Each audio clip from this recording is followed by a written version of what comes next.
This is the first ghillie suit I've ever made. Shit. Now I'm definitely running late, but if there's one thing I can't stand, it's coming home to coming home to a messy house. As you can see, I'm really figuring out what I want to do with this channel. I want to keep trying different things until I find something that feels right. I shot a travel vlog a couple years, like 2 years ago. Good thing I got a friend giving me a ride. I kind of just went for it, 100%. It's gonna be weird, but it's all or nothing. Full commitment, let's do this. Thank you so much. Yeah, so it went, and I just kind of realized that I don't wanna be a travel vlog guy. I don't wanna just, I wanna be creative. I wanna tell stories, but how do I do that in a way that's of value to you? This is Kathleen Guevara. Hi everybody. We go to school together. We sure do. We're bestest friends. Oh.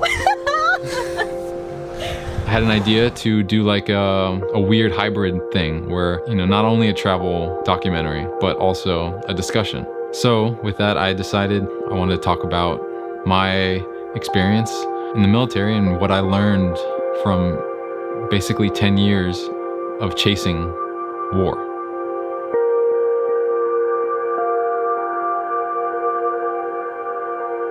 Good morning.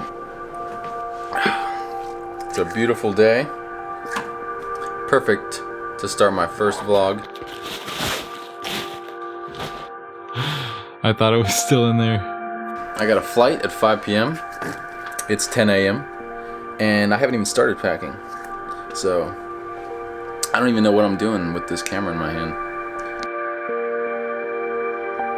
Burlap, more burlap. Camo netting, 550 cord. What used to be in there was a ghillie suit I made when I was like 13. I was obsessed with the military. I was obsessed with becoming a Marine. I was obsessed with being a scout sniper.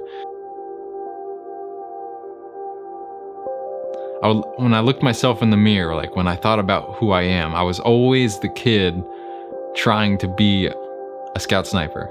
Like that was me. That was who I was. I was that guy. I was the try-hard kid, gung-ho and motivated, all in effort to become this thing, like to be a sniper. And then it happened, and I got to go, and I passed, and it was a weird moment.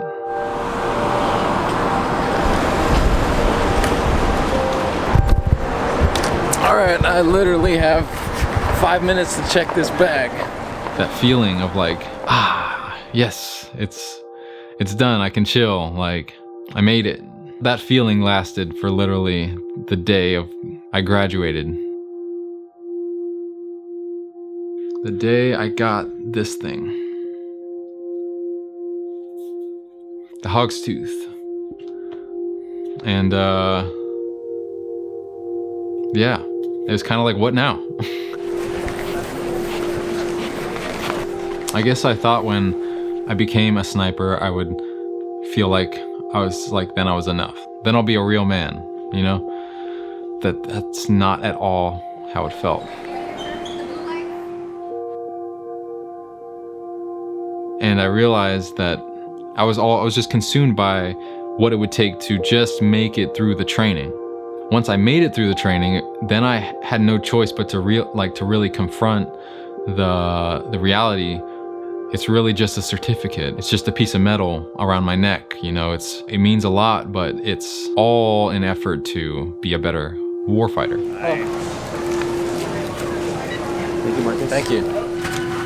It was a really weird thing to confront because it was like, obviously, but there's a really big difference between wanting to go to war and having to go to war.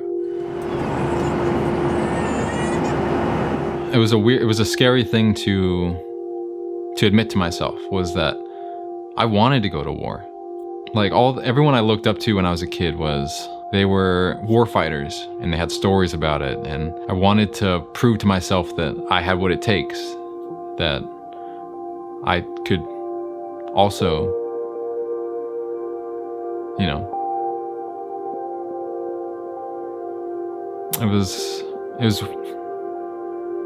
I wanted to fight against evil. I wanted to fight to protect my country. Before you know it, it's enough to just want to fight for the guys to your left and right, because you've all been through so much together, and now the idea of one of you going to war is like, okay, now we all gotta go. It certainly was a reason for me to go, but it wasn't the reason. Your childhood experiences really, you know, wire your brain a certain way. And for me, mine wired my brain to make me feel like I had to go to prove that I was a man.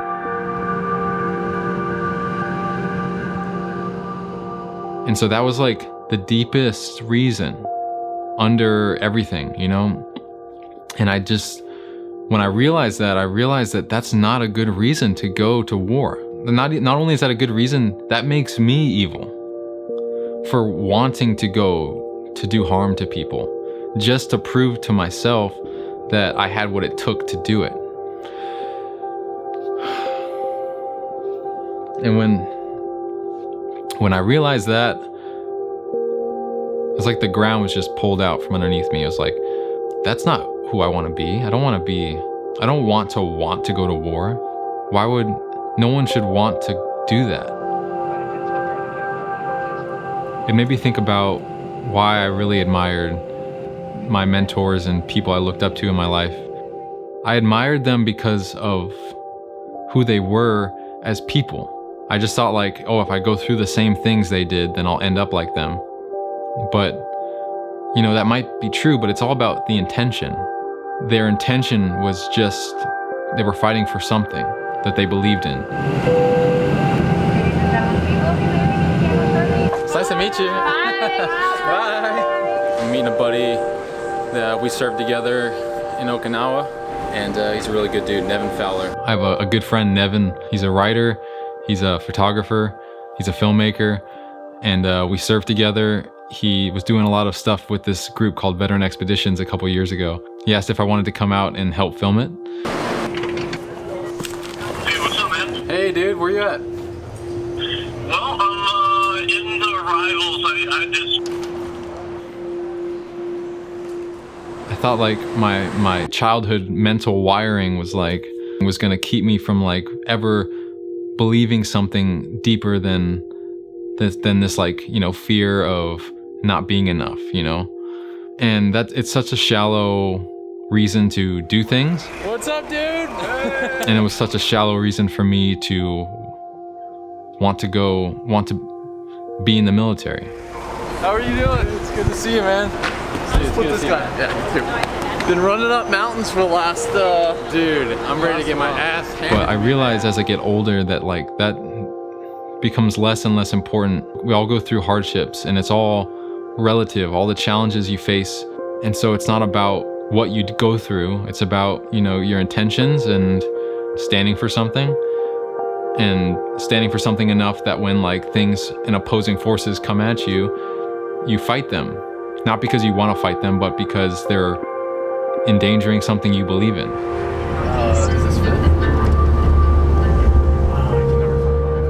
I want to continue to be a warrior, but I don't want to let the act of war define me. If it comes, it comes. If it doesn't, it doesn't.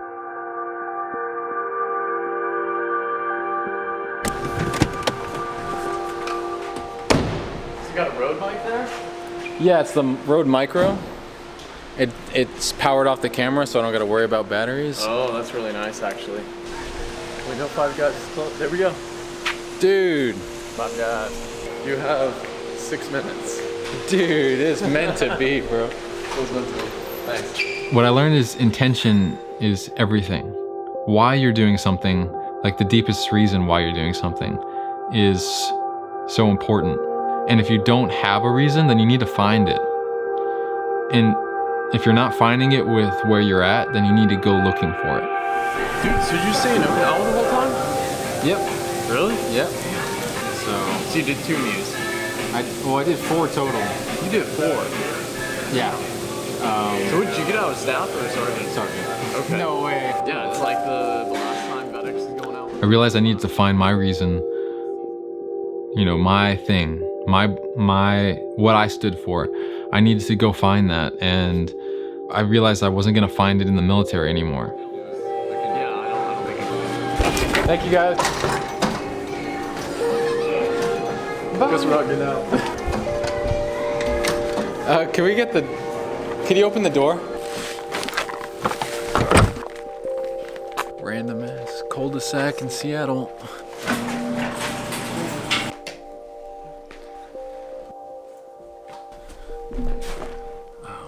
I did not expect to be sleeping in a house like this. I thought it was just gonna be straight to the dirt, so I'm just gonna crash. I'm tired. See you in the morning. There's a lot more I could talk about, and I want to talk about it. So stay tuned, and yeah.